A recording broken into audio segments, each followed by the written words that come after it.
Sino nagtakip niyan? Hindi ako yan. Wala sa atin ang naiwan, di ba? Baka housekeeping. Hindi pumasok yung housekeeping. May do not disturb pa tayong sign, di ba? Guys, tingnan niyo to. May markang kamay sa likod ng salamin. Malinaw, mababa, parang kamay ng bata.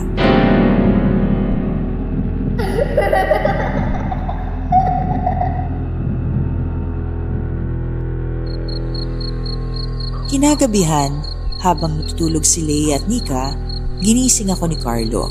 Lixie, may bata sa ilalim ng kama. Anong sasabi mo? Naririnig ko siya, sumisit-sit. Lumapit ako, dumapa, tumingin sa ilalim ng kama. Wala namang bata. Pero may laro ang bola, kulay dilaw, may lamat sa gilid. At gumulong ito papalabas mag-isa.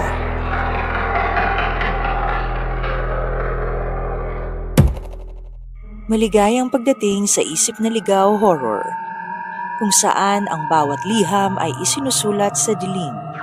At bago natin simulan ang misteryo, huwag kalimutang mag-like, subscribe at pindutin ang notification bell. Maraming salamat. Handa ka na ba?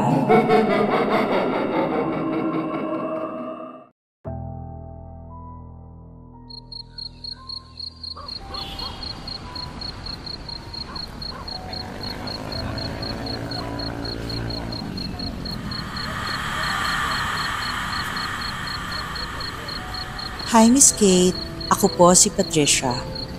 Pero tawag sa akin ng mga kaibigan ko ay Trixie. Call center agent ako dito sa Taguig.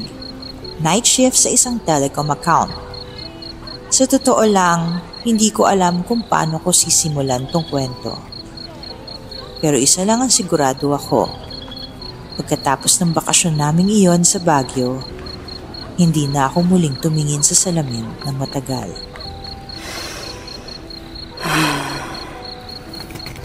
May mga bagay tayong sinusubukang kalimutan, lalo na kung nasanay ka ng may ikatlong mata. Pero ang kwarto 9, hindi siya multo lang. Isa siyang salamin na pilit kang pinapapasok hanggang wala ka ng sarili.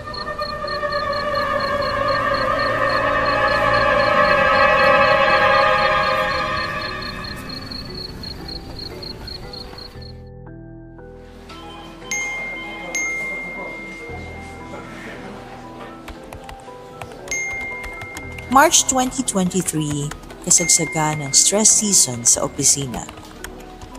Maraming nagre-resign, maraming nag-aaway sa metrics at puro OTY na naman kami. Ako, si Nika, si Lay, si Allen at si Carlo, iisang wave kami at sabay-sabay ding na-burnout sa trabaho. Tara naman guys, Baguio tayo. Sagot ko gas. Basta ako, Good Shepherd lang. Strawberry jam, tapos tahimik na viewpoint. Parang joke lang nung una, pero lahat kami sabik makalayo sa Manila. Gusto lang naming huminga, kahit 3 araw lang. Kaya nagplano kami ng sabayang leave.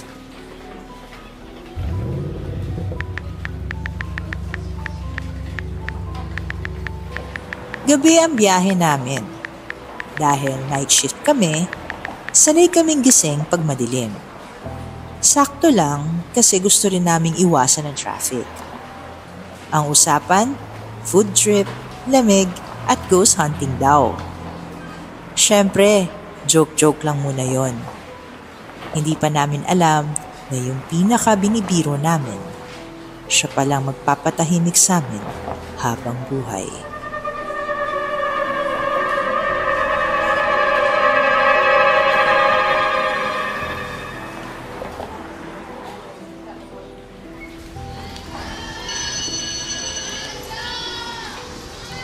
Nagsimula ang lahat sa Malabon. Bata pa lang ako, iba na talaga ako makakita. Hindi ko pa nga alam ang salitang third eye noon. Ang alam ko lang, may mga bagay akong nakikita na ayaw ko sanang makita.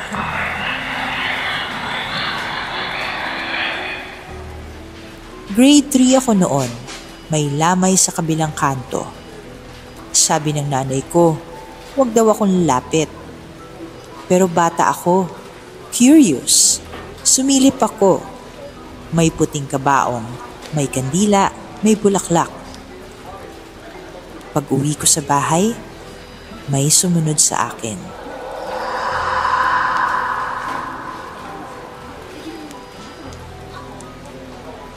Patricia.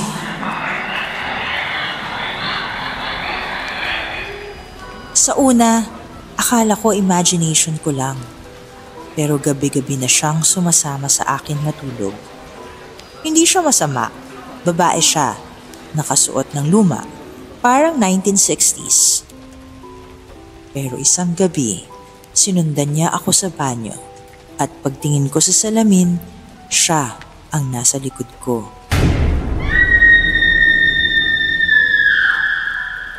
Doon nagsimula ang lahat. Hindi ako makatulog. Laging may nakatingin. Hanggang sa pinabless ako ni Mama. Pero kahit anong dasal, pagbukas na, bukas na talaga.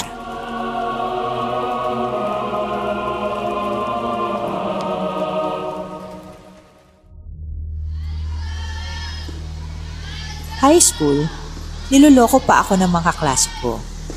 Nag-spirit of the glass sila, tapos tinawag yung pangalan ko. Ayun, may nahimatay. Simula noon, sinasabihan na akong Patricia Patay. Pero ako lang ang natatawa.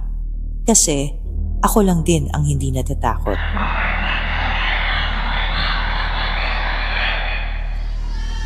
Hanggang college, dala ko pa rin siya. May mga pangitain akong parang lumilipat ng lugar. Yung tipong andun ka sa CR, tapos isang blink mo lang, nasa ilalim ka na ng lupa. O kaya nasa isang lugar na puno ng kandila. May mga mukhang hindi tao.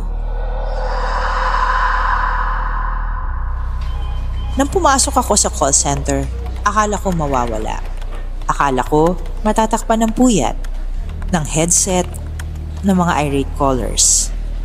Pero minsan, habang kausap ko ang customer, may dumadaan sa likod niya sa video call. Pero wala naman siyang kasama.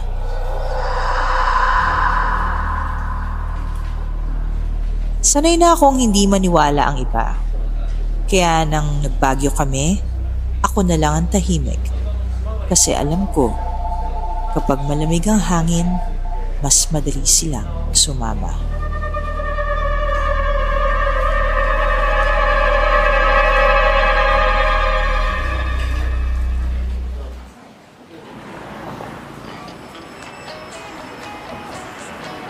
Dumating kami sa Baguio mga 7:00 ng umaga. Lamig agad ang sumalubong sa amin. Sariwang hangin, fog, at yung kakaibang pakiramdam na parang binabalot ka ng lugar. Iba ang Baguio sa kahit anong probinsya. Uy guys, pag hindi ko na-vlog to, hindi nangyari Puro ka na lang content, Allen. Mag-enjoy ka naman minsan. Huwag niyo akong isama sa ghost hunt niyo mamaya, ha? Takot ako sa white lady. White lady? Mas matakot ka sa red flag. Unang stop namin, Cafe by the Ruins. Tinapay, tsokolate, at yung sinigang na may strawberry. Promise, life-changing. Parang niyayakap ka ng mainit na sabaw habang giniginaw ka.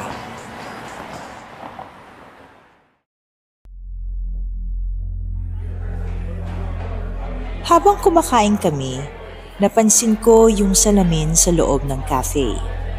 Hindi ako tumingin ng diretsyo. Kasi mula pa kanina, parang may isa pang kasama sa grupo namin. Hindi ko siya kilala, pero sumusunod siya sa bawat galaw ng isa sa amin. Sino yun? Ha? May nakita ka? Umiiling ako. Hindi ko na lang pinansin.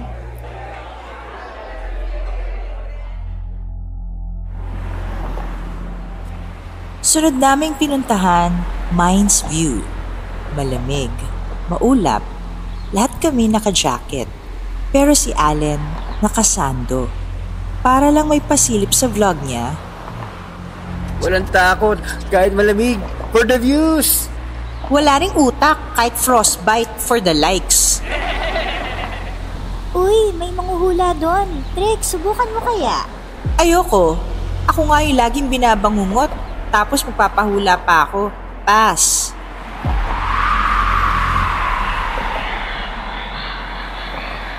Pero habang umaakyat kami, may lumapit sa akin. Matandang babae, nakasombrero, payat at mukhang vendor. Bumulong siya ng, "Huwag kang sumilip sa ikasyam." Ha? Sa kwarto. Huwag mo hahayaang makita ka niya. Paglingon ko, wala na siya. Tinawag ko sila, pero hindi raw nila nakita ang matanda.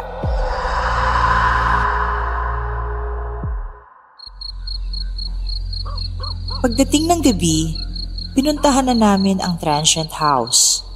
Medyo luma, pero cozy naman. Friendly ang caretaker, si Manang Letty. Pero may isang part ng bahay na parang hindi pinapansin. Yung dulong hallway.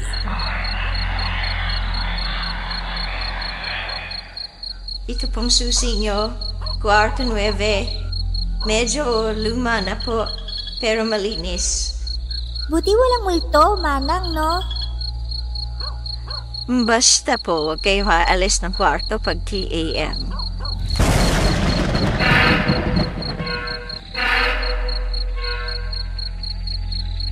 Pag-akyat pa lang namin sa ikatlong palapag ng inn, parang may bumalot na kakaibang presensya. May lamig, hindi lang sa hangin, kundi sa pakiramdam. Lumang bahay ito na ginawang transient stay. Vintage ang style. Kahoy ang sahig, lumang chandelier, at sa dulo ng hallway, room 9, kwarto 9.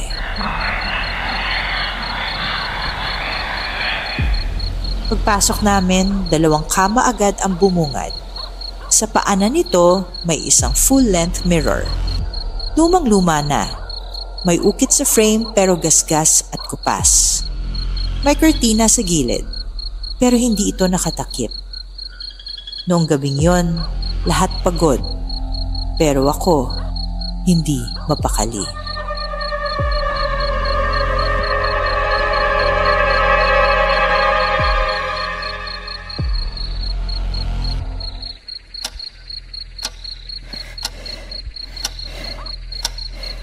Alas 3 ng madaling araw, bigla akong nagising. May narinig akong mabigat na yapak. Para bang kahoy na tinatapakan sa hallway. Mabagal, sunod-sunod, parang papalapit. Dahan-dahan akong bumangon. Pagbaling ng ulo ko sa dulo ng kama, nakita ko si Carlo. Nakatayo sa harap ng salamin. Nakatitig lang. Hindi gumagalaw.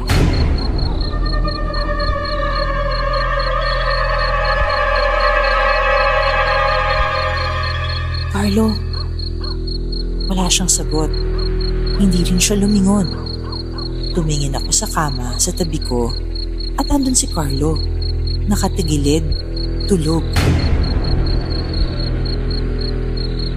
Nanigas ako. Tumingin ulit ako sa salamin. Wala na ang anino. Wala na rin ang tunog. Pero ramdam ko pa rin yung lamig. Yung lamig na parang may dumaan sa tabi mo pero hindi mo nakita.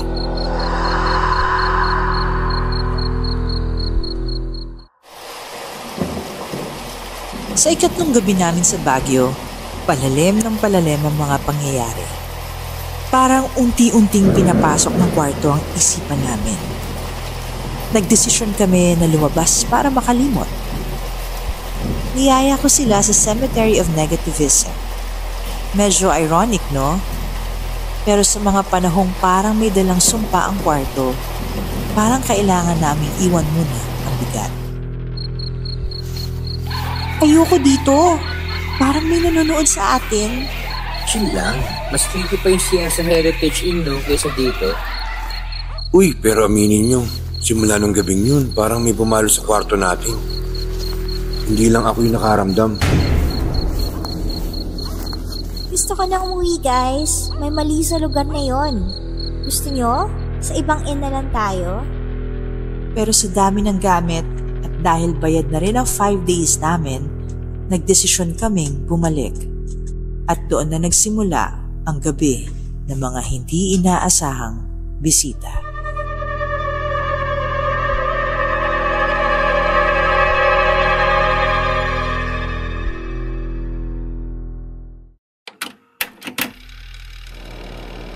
Pinanood ko yung footage ko kagabi.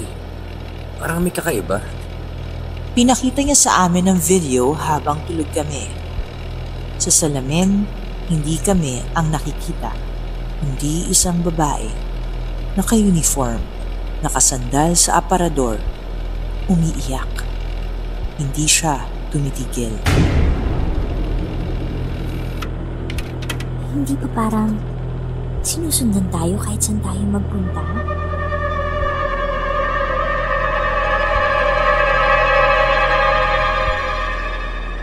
Simula noon, binabalot na ng takot ang kwarto 9. Ayaw na namin tingnan ang salamin. Pero hindi rin namin ito kayang takpan.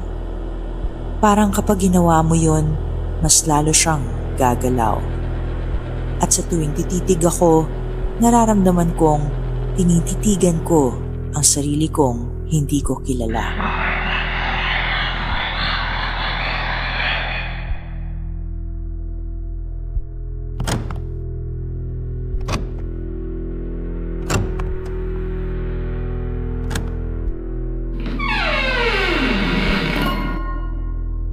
Pagbalik namin sa kwarto 9, may kakaibang amoy na agad sumalubong sa amin. Amoy lupa, basa, may halong pabango ng matandang babae. Nakaayos ang mga gamit namin, pero may kakaiba. Ang salamin ay natakpan na ng kurtina. Wala namang gumawa nun. Lahat kami lumabas sabay-sabay. Sino nagtakip niyan? Hindi ako yan. Wala sa atin ang naiwan, di ba? Baka housekeeping. Hindi pumasok yung housekeeping. May do not disturb pa tayong sign, di ba? Guys, tingnan niyo to. May markang kamay sa likod ng salamin. Malinaw, mababa, parang kamay ng bata.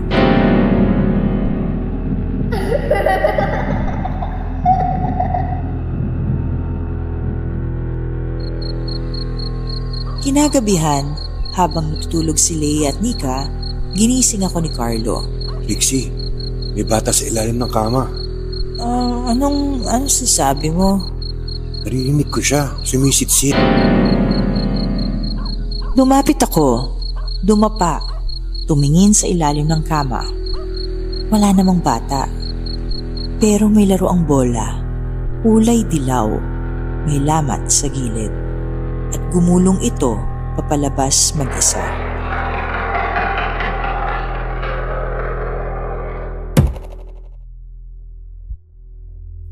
Umabot na sa puntong hindi na lang isa ang nakakakita. Kami lahat ay may kanya-kanyang karanasan. Kinabukasan, may sugat si Allen sa braso. Hindi ko alam kung paano nangyari. Para bang kinayod? At habang nililinis ni Leia ang aparador, may nakita siyang sulat na nasa likod ng drawer. Isang lumang papel, may pangalang Arlene, 1987. Bakit mo ako iniwan? May tuyong dugo sa gilid.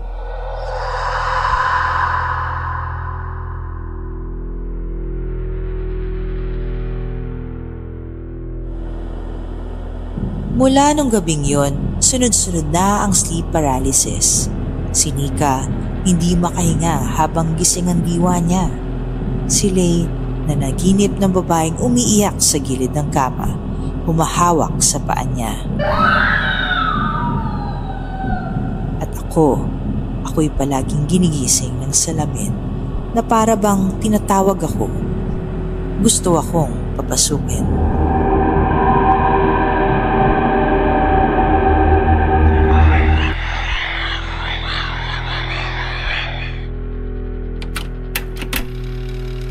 Day 4. Hindi na ito ordinaryong bakasyon.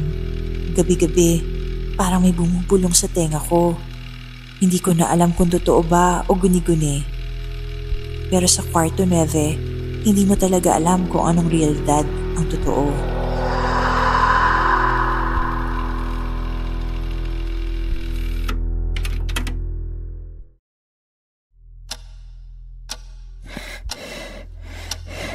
Sa tuwing sasapit ang 3:00 ng madaling araw, parang may nagre-reset sa kwarto ko. Hindi na lang ito basta takot. Parang may cycle. May paulit-ulit na pattern. Nagsimula to nang makita naming sira ang isa sa mga picture frame sa kwarto. Nakabagsak sa sahig.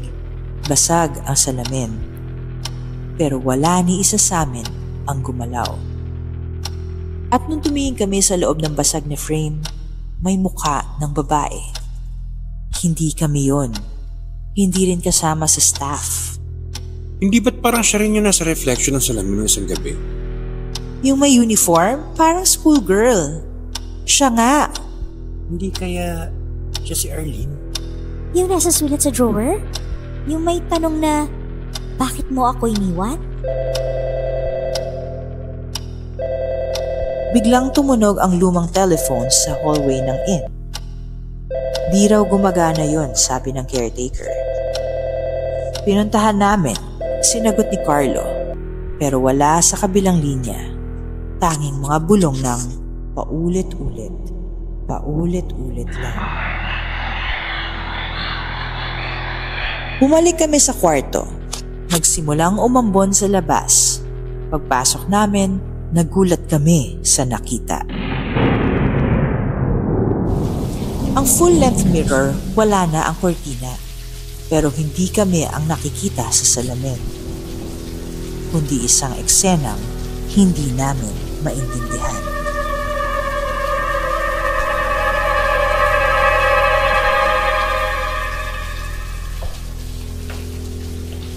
Guys, ano to? Sa salamin, may 2 tao, isang lalaki at isang babae. Nag-aaway.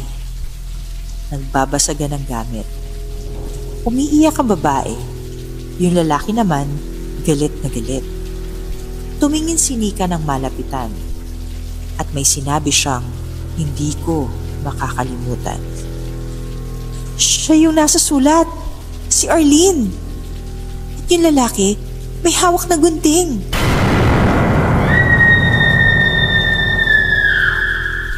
At sa loob ng salamin, nagsimula ang dugo. Tumalsik sa dingding, gumuhit pababa sa sahig. Nakatayo lang kami, parang natulala. Pero paglingon namin sa paligid, walang dugo. Normal lang ang kwarto, pero sa salamin, nagpatuloy ang pagpatay.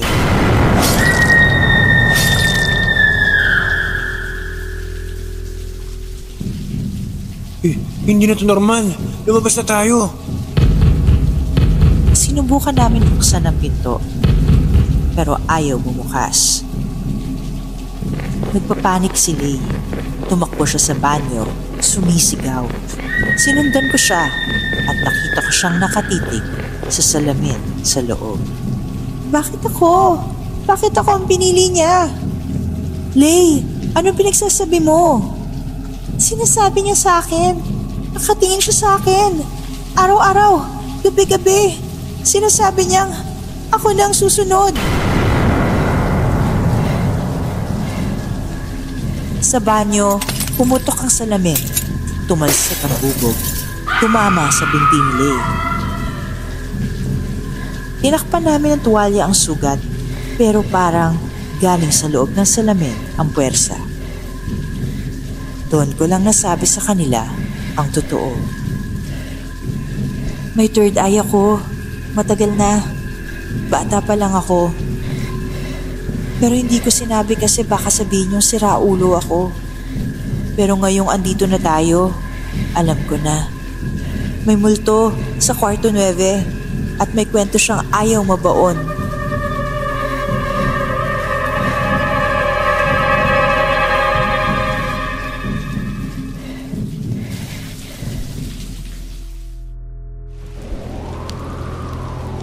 Kinabukasan lumapit ako sa caretaker, si Lolo Greg. Matandang tahimik lang, pero halatang marami ng alam. Sinabi ko kung anong nakita namin. Tumango lang siya. Noong 1987, yung babaeng estudyante na tumuli dito. Umakyat ng third floor. Kasama yung nobya niya. Hindi sila nag-check out. Sa salamin namin muna nakita ang katawan niya. Wala na. Nagpamatay raw. Pero ang kwento, pinatay siya. Sa kwarto 9? Oo, yan sila tumuloy.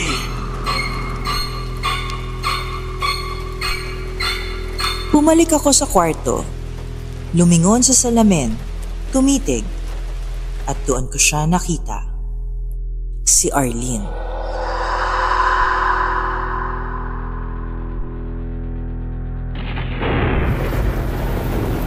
Pagkatapos naming malaman ang pangalan ni Arlene, mas lalo akong kinain ng curiosity. Hindi lang ito multo, hindi lang ito nanggugulo. Parang may gusto siyang sabihin, gusto niyang may kwento, ang totoo. Kung pinatay siya, sino ang gumawa? Di ba obvious yung lalaking kasama niya sa salamin? Pero bakit ngayon lang siya nagpapakita? Ilang taon na tong ina to? Baka dahil tayo lang tumagal dito sa kwarto 9. Kinagabihan, habang lahat ay tulog, bumangon ako. Parang may nagtutulak sa akin. Lumapit ako sa salamin. Tahimik, pero may aninong nakaupo sa kama. Nilapit ko ang palad ko. Nang halos madikit na, may humawak sa likod ng kamay ko. Sino ka? Walang tunog, pero biglang umilaw ang ilaw sa banyo. Sumindi mag-isa ang lumang fan. Lahat ng bintana kumalabog. Ginising ko sila at doon nagdesisyon kaming buksan ang lumang aparador na ilang beses nang gumagalaw mag-isa. Nang nabuksan namin,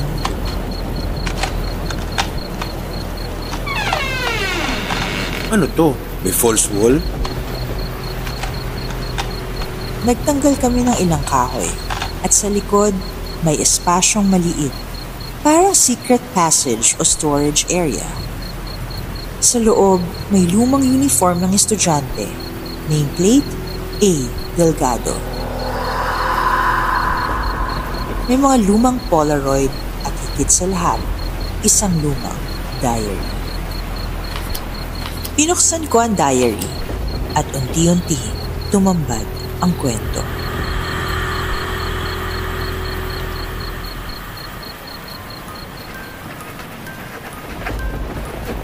April 15, 1987. Mag-isa na naman ako. Si Paulo, laging galit. Gusto niya akong ikulong sa kwarto. Ayaw niyang malaman ng pamilya ko na andito kami sa Baguio. Sabi niya, wala akong karapatang magsumbong. April 16, sinuntok niya ako. Tinakot. Sabi niya, umiiwan ko siya. Walang ibang makakakuha sa akin.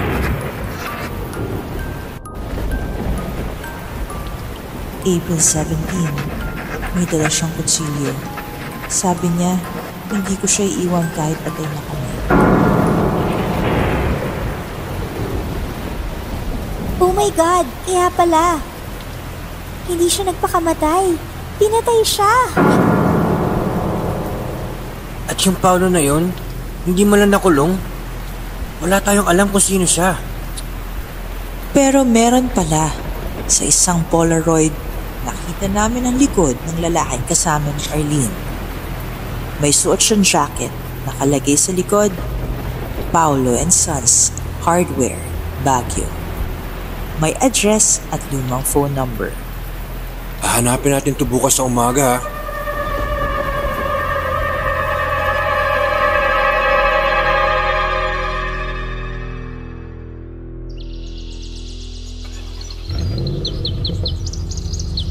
Kinabukasan, pinuntahan namin ang lumang hardware store.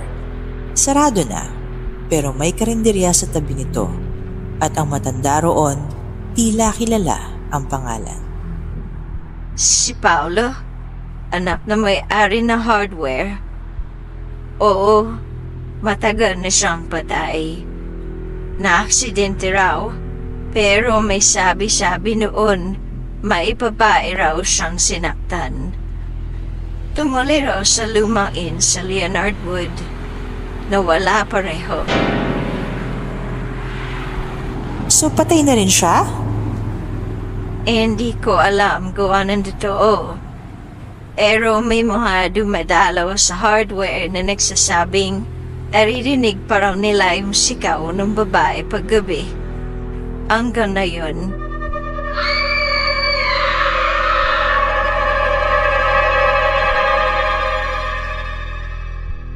Pagbalik namin sa inn, lahat kami tahimik. Parang binigat ng bagong impormasyon.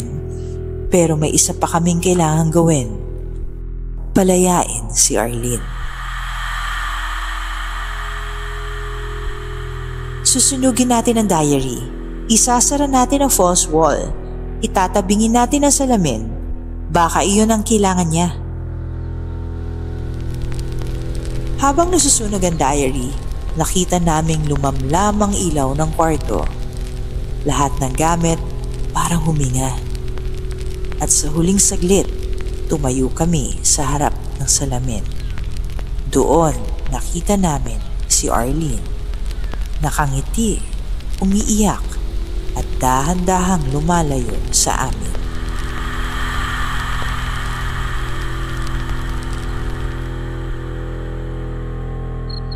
Pagdating ng hating gabi, tahimik na ang kwarto 9.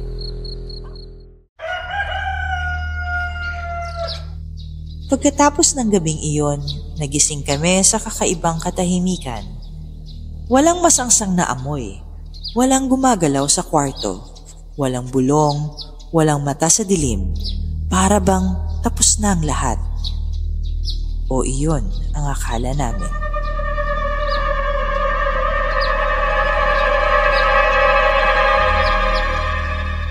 Tingin ko, tapos na. Ang gaan ang pakiramdam ko. Parang wala nang bigat. Wala na rin yung marka sa salamin. Parang malinis na. Ni isa sa atin, di nag-nightmare kagabi. Parang bumalik na sa normal. Napaisip ako, ganun lang ba talaga yon? Isang diary lang pala ang kailangan para mapalaya ang multo? Walang ganung kadaling kwento. At minsan, ang mga nilalang na napagtagumpayan mo, hindi talaga umaalis. Nagpapahinga lang.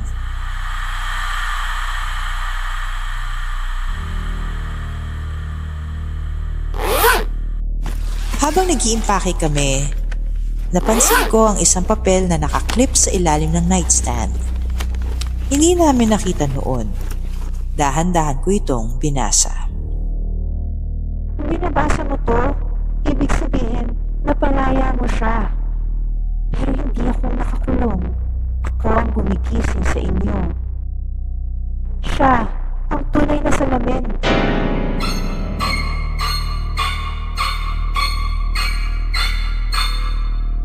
Napalingon ako sa salamin. Wala na si Arlene. Pero ang aninong nakikita ko ngayon sa refleksyon, hindi ako. Trix, okay ka lang? Bakit ka natulala? Wala. Tara na. Uwi na tayo.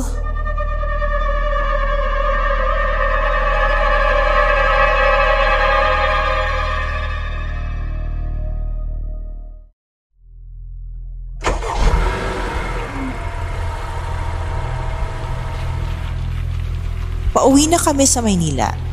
Tahimik ang biyahe. Pero habang lumilipas ang oras, isa-isa kaming nagiging restless. Hanggang si Nika biglang napasigaw.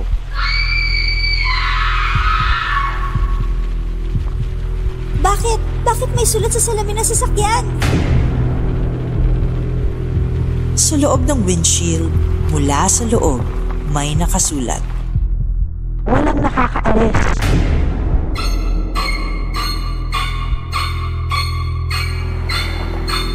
Sa pagtakbo ng sasakyan, nagsimula kaming makita ng kakaiba sa daan. Mga lugar na paulit-ulit, parang hindi kami umaalis sa Baguio. Pareho ang waiting shed, pareho ang karinderya, pareho ang signage ng inn. Carlo, ilang beses na tayong dumaan dito, di ba? Mga 3 beses na. Hindi ito normal. Pinatigil ko ang sasakyan. Huminga ako ng malalim. Tumingin ako sa rearview mirror at sa salamin, nandoon si Paulo.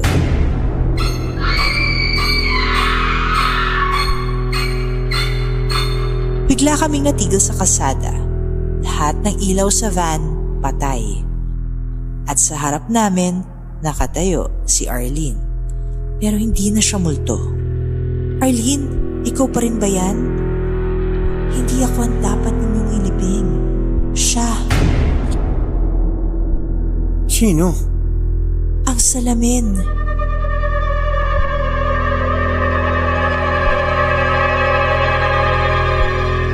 Doon ko naintindihan.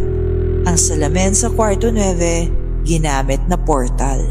Hindi si Arlene na nakakulong. Siya ang nagbabantay. Ang tunay na espiritu, ang pumatay sa kanya, ay nanatili sa salamin, sa kwarto, sa mga refleksyong iniwan namin sa buong Baguio. At may dala kaming piraso nito sa isip, sa katawan, sa alaala.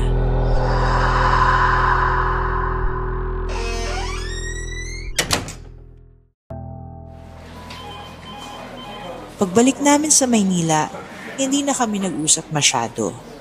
Lahat kami parang may bahid ng takot na hindi maalis. At sa bawat salamin na madadaanan ko sa opisina, napabanyo, sa loob ng elevator, hindi ko mapigilang isipin, yung refleksyon ko ba? Ako pa rin ba yun?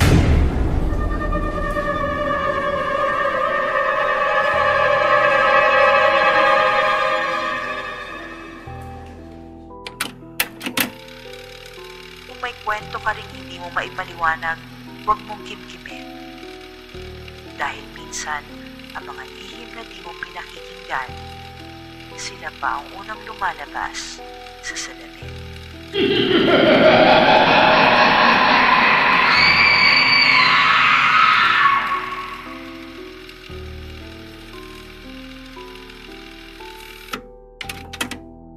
Kung nagustuhan mo ang kwento, i-like at mag-subscribe ka na. At kung may sarili kang creepy na karanasan, i-share mo sa amin. isipnaligawhorror@gmail.com. Hanggang sa susunod na lagim.